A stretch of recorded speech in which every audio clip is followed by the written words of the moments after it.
মুখ্যমন্ত্রী শুভেন্দু অধিকারীর দ্বিতীয় মন্ত্রিসভা বৈঠকের পর এবার রাজ্যে লক্ষ লক্ষ কৃষকদের জন্য এলো বড় সুখবর। নবান্নে কৃষক বন্ধু প্রকল্প নিয়ে গুরুত্বপূর্ণ পর্যালোচনা বৈঠক করলেন কৃষি মন্ত্রী। আর সেই বৈঠক থেকেই উঠে এসেছে একের পর এক বড় ঘোষণা। খরিফ মরশুমের টাকা দ্রুত দেওয়া থেকে শুরু করে আধার লিঙ্ক, কেওয়াইসি সমস্যার সমাধান, বাড়ি বাড়ি গিয়ে কৃষকদের সাহায্য, সব মিলিয়ে এবার কৃষক বন্ধু প্রকল্পে বড় সড় পরিবর্তনের ইঙ্গিত মিলছে।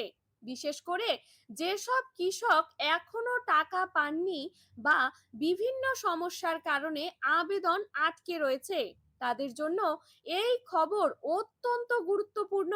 আজকের এই ভিডিওতে আমরা জানাবো কৃষক বন্ধু প্রকল্প নিয়ে কৃষি মন্ত্রীর দেওয়া 5টি বড় খুশির খবর, কারা পাবেন এই সুবিধা এবং এখন কৃষকদের কি কি বিষয় মাথায় রাখতে হবে। তো চলুন ভিডিওটি এখন শুরু করি। সবচেয়ে বড় খবর হলো খরিফ মরশুমের আর্থিক সহায়তা টাকা দ্রুত কৃষকদের ব্যাংক অ্যাকাউন্টে পাঠানোর নির্দেশ। নবান্ন সূত্রে খবর, অনেক কৃষকের টাকা বিভিন্ন প্রযুক্তিগত সমস্যার কারণে আটকে ছিল। কারো আধার লিংক হয়নি, কারো আবার কেওয়াইসি সম্পূর্ণ ছিল না। সেই কারণেই এবার জেলা প্রশাসন ও কৃষি দপ্তরকে বিশেষ নির্দেশ দেওয়া হয়েছে, যাতে দ্রুত এই সমস্ত সমস্যা মিটিয়ে টাকা সরাসরি কৃষকদের অ্যাকাউন্টে পৌঁছে যায়। কৃষিমন্ত্রী স্পষ্ট জানিয়েছেন, কোনো যোগ্য কৃষক যাতে আর বঞ্চিত না হন, সেটাই এখন সরকারের প্রধান লক্ষ্য। দ্বিতীয় বড় সুখবর আধার লিংক ও কেওয়াইসি নিয়ে। বহু কৃষক এখনো ব্যাংক অ্যাকাউন্টের সঙ্গে আধার লিংক না থাকায় টাকা পাচ্ছেন না। আবার অনেকের কেওয়াইসি অসম্পূর্ণ থাকার কারণেও সমস্যা তৈরি হয়েছে। এবার সেই সমস্যার সমাধানে বাড়ি বাড়ি গিয়ে কৃষকদের সাহায্য করার সিদ্ধান্ত নেওয়া হয়েছে। অর্থাৎ কৃষকদের আর বারবার অফিসে ঘুরতে হবে না বলেই ইঙ্গিত মিলছে। প্রশাসনের কর্মীরা সরাসরি গ্রামে গিয়ে নথি যাচাই এবং প্রয়োজনীয় সহায়তা করবেন বলে জানা যাচ্ছে।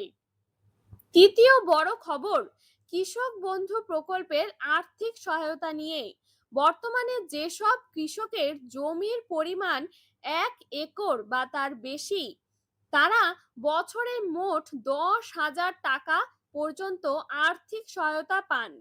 ওই টাকা দুটি কিস্তিতে দেওয়া হয়। আর যাদের জমির পরিমাণ 1 একরের কম, তারাও আনুমানিক হারে বছরে ন্যূনতম 4,000 টাকা পান।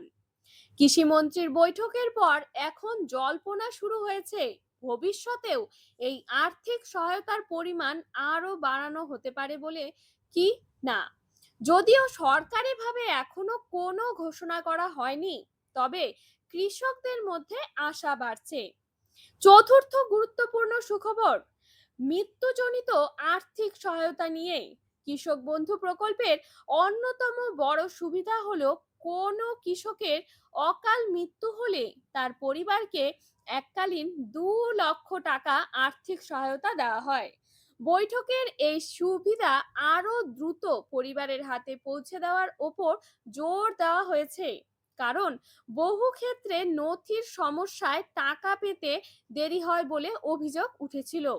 এবার সেই প্রক্রিয়া আরো সহজ করার দিকেই নজর দিচ্ছে সরকার। পঞ্চম এবং সবচেয়ে গুরুত্বপূর্ণ খবর হলো কৃষকদের তালিকা পুনরায় খতিয়ে দেখার নির্দেশ। অনেক যোগ্য কৃষকদের নাম এখনো তালিকায় নেই বলেই অভিযোগ রয়েছে। আবার কোথাও ভুল তথ্যের কারণেও আবেদন আটকে রয়েছে। সেই কারণে এবার জেলা প্রশাসনকে নতুন করে যাচাই করার নির্দেশ দেওয়া হয়েছে, যাতে প্রকৃত কৃষকরাই দ্রুত প্রকল্পের সুবিধা পান। এদিকে নবান্ন সূত্রের খবর, কৃষিমন্ত্রী বৈঠকে স্পষ্ট জানিয়েছেন যে কৃষকদের কোনো সমস্যা অবহেলা করা যাবে না। খরিফ মরশুম শুরু হওয়ার আগেই যত দ্রুত সম্ভব সমস্ত সমস্যার সমাধান করতে হবে, কারণ এই সময় কৃষকদের সবচেয়ে বেশি আর্থিক সহায়তার প্রয়োজন হয়।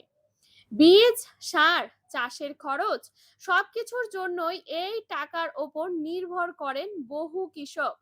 রাজ্যের বিভিন্ন জেলা থেকে ইতিমধ্যেই কৃষক বন্ধু প্রকল্প নিয়ে একাধিক অভিযোগ জমা পড়েছিল। কেউ টাকা পাননি, কারো নাম তালিকায় নেই, আবার কারো ব্যাংক অ্যাকাউন্টে সমস্যা রয়েছে। সেই পরিস্থিতিতে এবার সরাসরি নবান্ন থেকে কড়া নির্দেশ দেওয়া, যাতে অনেক কৃষকের মধ্যে নতুন আলোর আশা দেখা দিয়েছে। প্রশাসনিক সূত্রের খবর, ব্লক স্তরেও বিশেষ ক্যাম্প করা হতে পারে, যেখানে কৃষকরা গিয়ে আধার লিংক, কেওয়াইসি আপডেট, ব্যাংক সংক্রান্ত সমস্যা এবং আবেদন সংক্রান্ত ভুল সংশোধনও করাতে পারবেন। ফলে আগামী কয়েক সপ্তাহের মধ্যেই বড় সংখ্যক কৃষকদের সমস্যা মিটে যেতে পারে বলে মনে করা হচ্ছে। রাজনৈতিক মহলের মতো নতুন সরকার কৃষকদের পাশে থাকার বার্তা দিলেই কৃষক বন্ধু প্রকল্পকে বিশেষ গুরুত্ব দিচ্ছে, কারণ বাংলার বড় অংশের মানুষ এখনো কৃষির ওপর নির্ভরশীল। আর সেই কারণেই কৃষকদের আর্থিক সহায়তা সময় মতো পৌঁছে দেওয়াকে অগ্রাধিকার দেওয়া হয়েছে। তবে কৃষকদেরও কিছু বিষয় মাথায় রাখতে বলা হয়েছে। প্রথমত, ব্যাংক অ্যাকাউন্টের সঙ্গে আধার লিংক আছে কিনা তা দ্রুত যাচাই করতে হবে। দ্বিতীয়ত, কেওয়াইসি সম্পূর্ণ করা অত্যন্ত জরুরি। তৃতীয়ত, জমির নথিতে কোনো ভুল থাকলে দ্রুত সংশোধন করতে হবে, কারণ এই সমস্ত কারণেই অনেক সময় টাকা আটকে যায়।